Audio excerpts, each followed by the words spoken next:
শীতকাল মানেই মজাদার সমস্ত কিছু রান্নাবান্না। আজ বানিয়ে নিয়েছি ধনিয়া পুদিনা চিকেন। রেসিপি দেখতে থাকুন। দূরে গাড়ি হেসেল।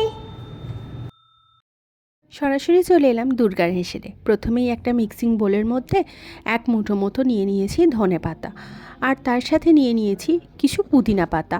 এখানে পুদিনা পাতার পরিমাণটা ভীষণই কম, তাই চাইলে পুদিনা পাতাটা স্কিপ করে নিয়ে শুধু ধনিয়া চিকেনও কিন্তু বানিয়ে নিতে পারেন। আর নিয়ে নিয়েছি বেশ কয়েকটা কাঁচা লঙ্কা, যা ঝাল হবে কাঁচা লঙ্কা থেকেই কিন্তু হবে। নিয়ে নিয়েছি 500 গ্রাম চিকেন, তার মধ্যে 1/3 একটা লেবুকে তার রসটা আর কি পুরো দিয়ে দিচ্ছি মরিচ গুঁড়ো। এখানে হাফ চামচ পরিমাণে মরিচ গুঁড়ো দিয়েছি, আর দিয়ে নিচ্ছি হলুদ। লঙ্কা, এখানে যে লঙ্কাটা ব্যবহার করেছি এটা কিন্তু কাশ্মীরি লঙ্কা। সমস্ত কিছুটা মাংসের সাথে মাখিয়ে নিয়ে রেখে দিচ্ছি।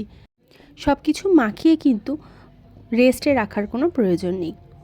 এখানে নিয়ে নিয়েছি মাঝারি মাপের 3টে পেঁয়াজ কুচিয়ে, আর নিয়ে নিয়েছি আদা, রসুন আর কাঁচা লঙ্কাকে থেতো করে নিয়েছি। 2 চামচ জল ঝরানো টক দই, আর যে মশলাটা বেটে রেখেছিলাম সেটাই। একটা কড়ার মধ্যে সাদা তেল নিয়ে গরম হতে দিচ্ছি। তেলের পরিমাণটা কিন্তু এখানে বেশ একটু বেশি।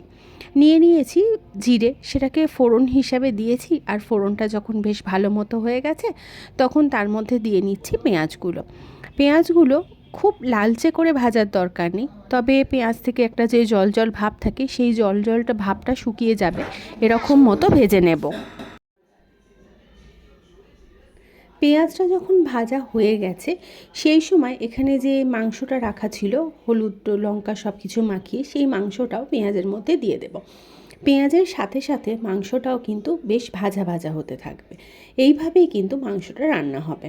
তাই মাংসটা যখন ভাজা হচ্ছে সেই সময় এখানে যে আদা, রসুন আর কাঁচা লঙ্কাকে আমি থেতো করে রেখেছিলাম সেটাও দিয়ে দেব। তাই এখানে সেটা দিয়ে দেবার পর সমস্ত কিছুটাই একসাথে ভাজা হবে। চিকেনটা বলতে পারেন 80% পর্যন্ত এই ভেজেই কিন্তু রান্না হয়ে যাবে। তাই ধনিয়া চিকেন বা ধনিয়া পুদিনা চিকেনের ক্ষেত্রে চিকেনের পিসগুলো একটু ছোট হলেই কিন্তু ভালো হয়। তবে হ্যাঁ, অবশ্যই কিন্তু উইদাউট বোন বা বোনলেস যদি হয় সেক্ষেত্রে কিন্তু টেস্ট এতটাও সুন্দর হবে না যতটা উইথ বোনে হয়। গ্যাসের ফ্লেমটা লো করে দিয়ে অল্প একটু জল দিয়ে দিলাম, একদম নর্মাল জল। তারপর দিয়ে নিচ্ছি টক দই আর সামান্য একটু চিনি। এখানে যখন অনেকেই কী করেন যে টক দইটা কষানোর মধ্যে দিয়ে দেন, কিন্তু তাতে টক দই কেটে যাওয়ার একটা চান্স থাকে। তাই যখন আপনি কোনো তরকারিতে টক দই মেশাচ্ছেন তার আগে যদি অল্প একটু জল দিয়ে দেন তাহলে তরকারির তাপমাত্রাটা অনেকটাই কমে যায়। সেই সময় যদি আপনি টক দই অ্যাড করেন তাহলে কিন্তু টক দইটা আর কেটে যাওয়ার মতো কোনো চান্স থাকবে না। যখন জলটা ফুটতে শুরু করেছে সেই সময় এখানে ওই বাটা মশলাটা দিয়ে দিলাম, আর তারপর মিক্সির বোলটা ধুয়ে সেই জলটুকুও অ্যাড করে দিলাম। তারপর সেরকম কাজ আর কিছু নয়, আবারও একটু ফুটে উঠুক। যখন ফুটে উঠেছে সেই সময় কাসৌরি মেথি এখানে দিয়ে নিচ্ছি, হাতের মধ্যে ভালো করে রাব করে দিয়ে নিচ্ছি। এভাবে দিলে কিন্তু কাসৌরি মেথি থেকে ফ্লেভারটা খুব ভালো করে বেরিয়ে আসে। এরপর গ্যাসের ফ্লেমটাকে মিডিয়াম টু হাই রেখে পুরো জলটা শুকনো হওয়া পর্যন্ত অপেক্ষা করতে হবে। এই সময় এখানে আমি নুনের ব্যবহার করলাম। আমি এতক্ষণ পর্যন্ত কিন্তু নুন দিইনি। এর একটা কারণ আছে, কারণ মাংসটা যেহেতু ভাজা হচ্ছিল তাই আগেই যদি নুন দিয়ে দিতাম তাহলে কিন্তু মাংসটা পুরো সেদ্ধ হয়ে ভেঙে যেত।